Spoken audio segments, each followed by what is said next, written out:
fentanyl, and I was mixing heroin and fentanyl. And fentanyl together? Yeah, Oh my I gosh. overdosed like 3 times.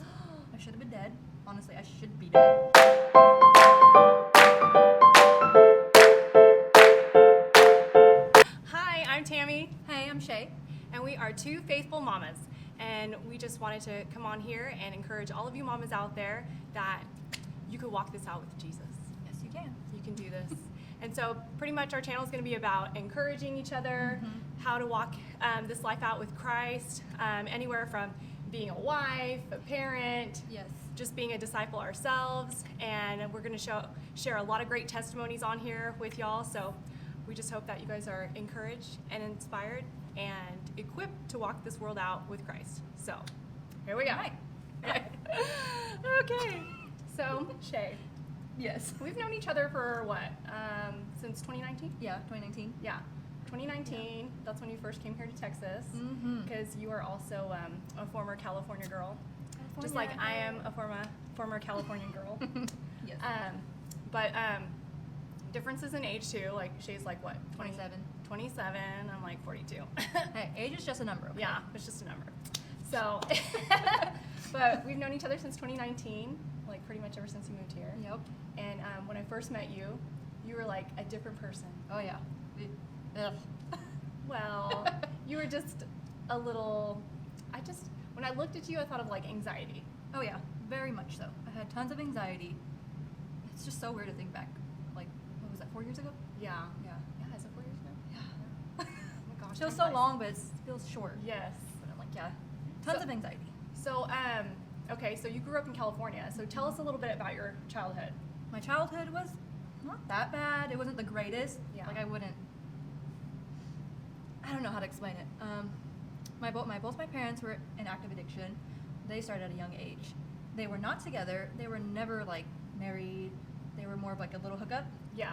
And so More of a like, you look good, I look good. Let's yeah, get together. let's do some drugs together. I think that's Hey. how most people Yeah. marry That's- people, which yeah. is not the way you should do it, y'all. Oh no. You should not No. do it that way. Definitely not. But I mean, it was like there was no like traumatic stuff. Just except my parents were in addiction. Yeah, I can't remember when they started, but they were in active addiction for a long time. So I would go back and forth. Between the 2 parents? Yes. Okay. Yeah. Okay. So they just didn't work out, and then you would just bounce back and Yeah. forth to the 2 of them. Yeah. Okay. Gotcha. So like, so I guess that kind of seems like your environment was constantly changing then. Oh, yeah. You didn't have any like steady No. No steady steady. rock to stand on Mm-mm. there. Okay. Okay.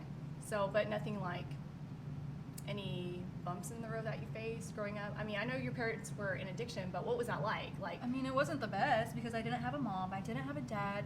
They were always, my mom was always out with her friends, getting high. My dad was always out, getting high, doing whatever he does. And honestly, I didn't know my dad for a long time. okay.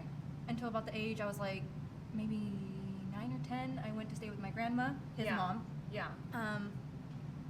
Because some incident happened where my mom just couldn't do it anymore. Mhm. So my grandma was like, okay, well, I'll just come get So you. who watched you when your mother was like out? Cherie, my older Oh, sister. your older Yeah, sister, that okay. was the second mama. So She was she took like us, a mama to you yeah, guys. Okay. yeah. So she took us under her wing, and she was the one who would watch us. Okay. And then sometimes when she wasn't around, I'd kind of have to watch myself. Yeah. But I mean, I grew up like that too. I was a latchkey kid. Yeah. So pretty much my parents worked, and then we had to go home and open the door and stay at home by fend for ourselves. yourself. Yeah. yeah. Which isn't the greatest, but Well, it happens. yeah, it happens. I mean, my parents were young too, so we just kind of took care of ourselves, Yeah. which I guess it teaches you independence at an early age. That's true. What can be a good thing and a bad thing. Yeah. I mean, Because you have all this freedom. yes. And then you get into trouble. And then sometimes you think like, oh, I'm an adult already at a younger Yeah. age, Yeah, instead of that a like, lot. no, you're a child. Yeah. I I did Simmer that a lot. down. Yeah. Yeah. Okay, so that was your childhood. Mhm. So did you ever hear about God growing up? No, not really. The only time I really started hearing about the Lord was when I moved to with my dad. Mm-hmm. I'm not sure how I got into the group. Is when I started school. Yeah. I found a group of kids and What grade were you in? 5th grade.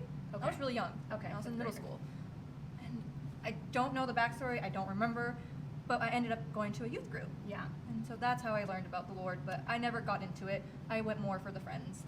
Yeah. So And so were your friends following Christ? No, not really. Okay, so you guys were kind of all feeding off of each Yeah, other, we just went. doing whatever. No. And it sounds terrible to say, but I think we went because there was cute guys. Okay. You know, we're middle school. We're like, oh, boys. Yeah. I think that's why we went. I think that's pretty much why most teenagers go to any kind of youth group, because Yeah. there's either somebody there they're attracted to that motivates you or to that, you go know, there. you're the band. You're like, oh, cute.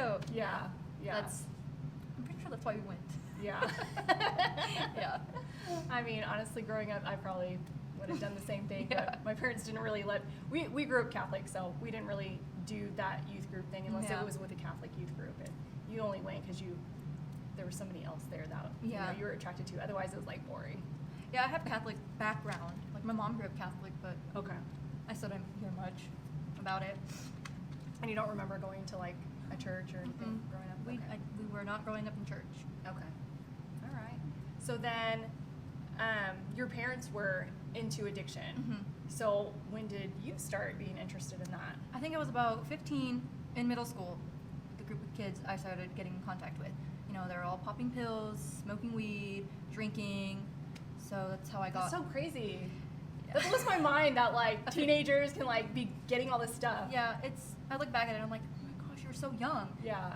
But I mean, it's who I am today. Like, Yeah. without that story, I wouldn't have this testimony to share. Yeah. But no, it was the group of kids I started hanging out with. You know, I wanted to fit in. I had a hard time trying to fit in with people. Right. Because, you know, I was never included in the popular kids. I just anxiety that kept coming up, so I couldn't make friends. Now, I kind of see that to be involved with the popular kids, like you have to have some sort of like social status. Mhm. Like you have to wear certain You clothes. have to have money. Okay. You have to have the Okay, money. that's what I was Mhm. wondering, because I know growing up that it seemed like the kids that had like the designer clothes Mhm. and stuff Yep. were the ones that seemed to be more popular. Yeah, you have to be like the cheerleader. Okay. I mean, I was a No, yeah, no cheerleader, offense. but I wasn't really the popular cheerleader. Yeah. I mean, I was the cheerleader that was doing ROTC and Yeah, you have to be hanging like out with the- a different crowd. Yeah, the top cheerleader who's like dating the football player. You know, Okay. like, they have the blonde hair, the blue eyes. Mommy and daddy have money. Like, Okay. no offense to that. Like, Yeah. it's great. You I guys have mean, that, praise but- the Lord if your family was blessed like that Yeah. and stuff. But okay, I just was curious Yeah. about that. Because I mean, you grew up in California, Yeah. and then I grew up, like my high school was in Clovis, New Mexico, and it was Yeah. still kind of the same type of deal where, like, not really like, you know, blonde hair, blue eyes, but you had to have like the Yeah. designer clothes and stuff. Yeah, we were closer to the beach over, you know, like the nice areas. So Yeah. I was middle class, so I generally fit in because I wore the same clothes, you know, every Mhm. other week. Never bought anything new. So Right. really hard to fit in. Yeah. But it's okay. Yeah, that's something that has molded me as a parent. Is I used to buy my son like Under Armour and stuff like that. Mhm. But then I reached a point in my life with growing with Christ where I realized, you know, you don't have to have all the nice designer things, because Yeah. then when you dress like a regular, you know, Walmart clothes, you're making other kids that don't have that to feel more like they belong and fit in. Yeah. So that's been really nice, especially like moving out here to the country where we live. Yeah. There's not like this drive in the country to be like keeping up with the Joneses. Like everybody's just real chill and you just kind of go with the flow. I mean, some people still dress pretty nice and stuff. Yeah. But like for the most part, where my son goes to school, it's pretty, Yeah, like it's- everybody just dresses like in regular plain old things and it doesn't really matter. So Yeah. anyway, that's just It's always interesting. nice. Yeah. It's less stressful. Yeah. So do you think that contributed to your anxiety then? Oh yeah. Yeah, Okay. 'cause nobody liked me, or that's what I thought. Okay. You just felt like nobody liked you since you Mhm. didn't have all the things. Yeah, that's true. Isn't that sad how It is really we think that if you don't have these material things that people don't like you? Yeah, it is Or sad. if you don't have a certain car, people don't like you. It's just weird. Yeah. But you know what? That was all in your mind. Exactly. I was just gonna say that. It was an illusion. Yeah. So then, okay, you got into popping pills and stuff with your Mhm. friends and everything. Like what kind of drugs did you do? Xanax, ecstasy, basically anything I can get my hands on. Okay. And then once I started getting into like opiates, like I got Oxycontins, and I was like, ooh, what's this? Yeah. And then since, you know, addiction runs in my family, Yes. you know, I took that generational curse on, so it runs in me. My body just had to find something Yeah. to grab onto, and it grabbed onto the opiates. So the Oxycontins weren't doing it. Then somehow I got into heroin. Mm-hmm. Don't know how I picked that up, but I did. Yeah. And then the heroin led into fentanyl, and I was mixing heroin and fentanyl. And fentanyl together? Yeah, Oh my I gosh. overdosed like 3 times. I should have been dead. Honestly, I should be dead. Yeah, that's so crazy, Shay. I'm still here. You're here because God has Yeah. a plan and purpose for your life. Yeah. So God Oh, was man. faithful to you pretty Oh much. yes. Yeah. I mean, mixing that stuff together, we hear about people like doing fentanyl one time and dying, and you did it several different times, and Yeah. and praise the Lord, you're still here today. Yeah, I look back and I'm like, you should have been dead that time, and that time, and that time. But yeah, Wow. I'm still here. So he was still faithful. Yeah.